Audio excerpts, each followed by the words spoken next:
Good morning and welcome to your 5 a.m. Cash flow mastery. और मैं एक ऐसी लोकेशन पर हूँ जहां पर 5 a.m. करना इम्पोर्टेंट है। लेकिन अभी ना I am on the way. I am on the way.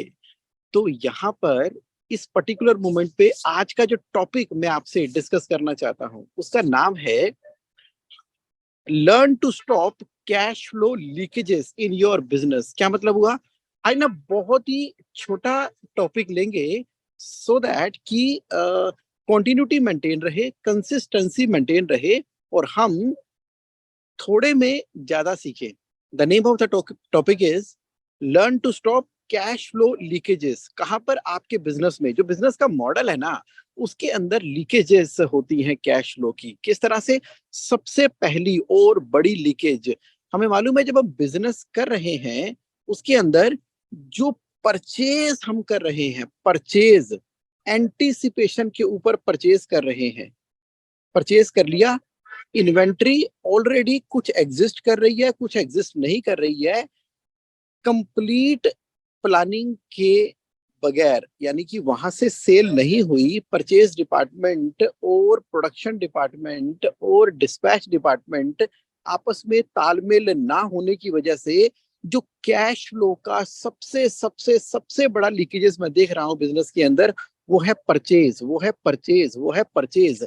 याद रखना, ये जो परचेज है ना, कर ली, अब सप्लायर को पेमेंट करनी है, वेंडर के लगातार फोन आ रहे हैं, मुझे पेमेंट कर दो, पेमेंट कर दो, आपने माल डिलीवर लिया था। और उधर से डिस्पैच और इन्वेंट्री के ऊपर कोई कंट्रोल नहीं है। तो अब ना जो भी आपके माइंड में आया रिलेटिंग टू परचेज कि कहां कहां पर गैप्स आपको दिखाई देने शुरू हुए अपने ऑपरेशन के अंदर, as a cash flow coach मैं आपको बता रहा हूं कि जिसने अपनी परचेज को स्ट्रीमलाइन कर लिया, यानी कि परचेज करनी ही तब है कि जब करने के बाद, यूटिलाइज होने के बाद वो अल्टीमेटली डिस्पैच हो जाएगा। अपने पास रखने के लिए नहीं कर रहे परचेज, वर्क इन प्रोग्रेस को लंबा होल्ड करने के लिए नहीं कर रहे परचेज, बना बना के फिनिश गुड्स में बनाने के लिए हम नहीं कर रहे परचेज। परचेज कर रहे हैं जब मेरे पास कंफर्म्ड सेल्स ऑर्डर अवेलेबल है। तो कैश फ्लो के अंदर एक चीज जो मुझे बतानी थी आपको वो है परचेज, परचेज, परचेज। दूसरा दूसरा ये जो सैलरी की कॉस्ट है ना, सैलरी की कॉस्ट वो आप नहीं देख रहे। सैलरी की कॉस्ट को as a percentage of collection आप देखो ना, पिछले 6 महीने में कितने, पिछले 6 महीने में जो आपके पास एक्चुअल कलेक्शन आती है उसका एवरेज देखो। दोबारा बोलता हूँ, पिछले 6 महीनों में जो एक्चुअली कस्टमर से आपकी कलेक्शन आती है, सेल की बात नहीं कर रहा, एक्चुअल कलेक्शन आती है पिछले 6 महीनों की, उसकी मंथली एवरेज देखो। उसकी मंथली एवरेज देख के अब देखो जो सैलरी आप एक्चुअली अभी हर महीने पे कर रहे हो उसकी परसेंटेज क्या है। क्या पता, क्या पता आप सोच रहे हो अपने प्रॉफिट मॉडल के हिसाब से मेरी सैलरी की कॉस्ट मात्र 12% है, लेकिन यहां पर जब आपने एवरेज देखा तो वो 18, 22, 31% तक आपकी सैलरी की कॉस्ट बनी हुई है। क्या कर रहे हैं?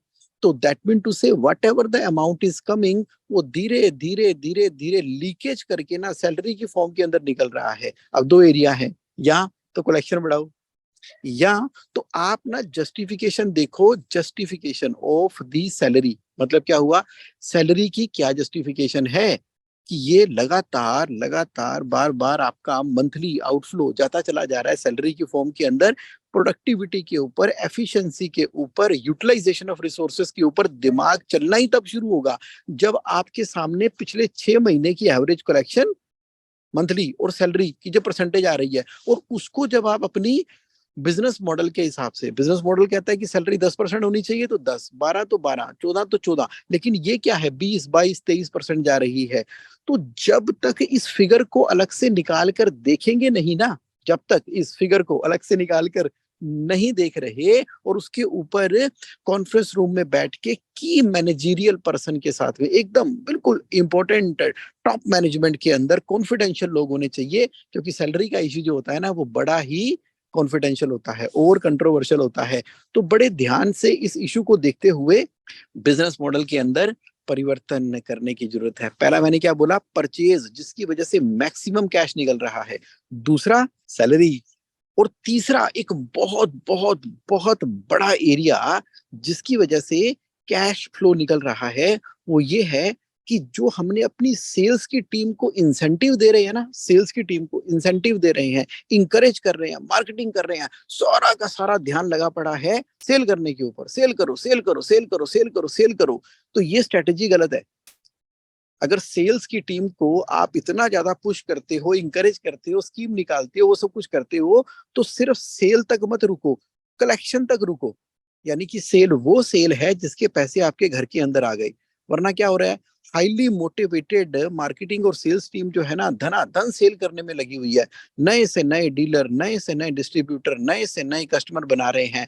हर किसी को 45 दिन, 60 दिन, 45 दिन, 60 दिन के ऊपर धनाधन सेल करने में लगे हुए हैं। तो सेल करते जा रहे हैं, करते जा रहे हैं, month by month, month by month, month by month आपकी सेल बढ़ती जा रही है, बढ़ती जा रही है, बढ़ती जा रही है।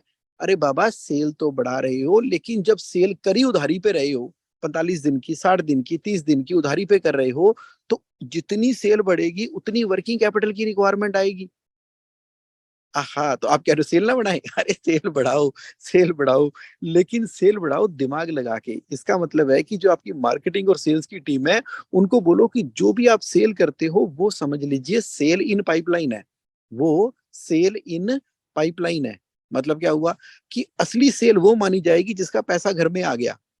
तो अब आपके पास जो मार्केटिंग टीम के साथ में जो एनालिसिस करने की, जो शाबाशियां देने की, सेलिब्रेट करने की चीजें होती है ना, तो उसमें दो कॉलम होंगे। एक होगा कितनी सेल कर दी इस महीने में और कितनी टोटल कलेक्शन आ गई इस महीने के अंदर। और जो तालियां बजेंगी, सेलिब्रेशन होगा, वाहवाही होगी, इनाम मिलेंगे, कमीशन मिलेगी, सब कुछ करेंगे, बाहर जाएंगे, गोवा घूमेंगे, सब कुछ करेंगे। वो सारा का सारा किसके बेसिस के होगा? सेल हो गई पाइपलाइन और कलेक्शन हो गई एक्चुअल सेल। सेल वो है जिसके पैसे घर में आ गए। तो ये तीन बड़े इंपॉर्टेंट मुद्दे हैं जो 80% कैश फ्लो कंपनी का उड़ा कर ले जाते हैं। कौन?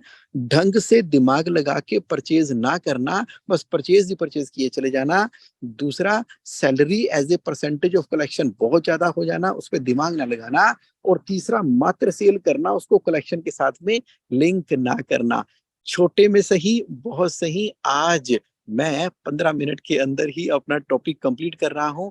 Thank you so much for participating in today's 5 AM cash flow mastery.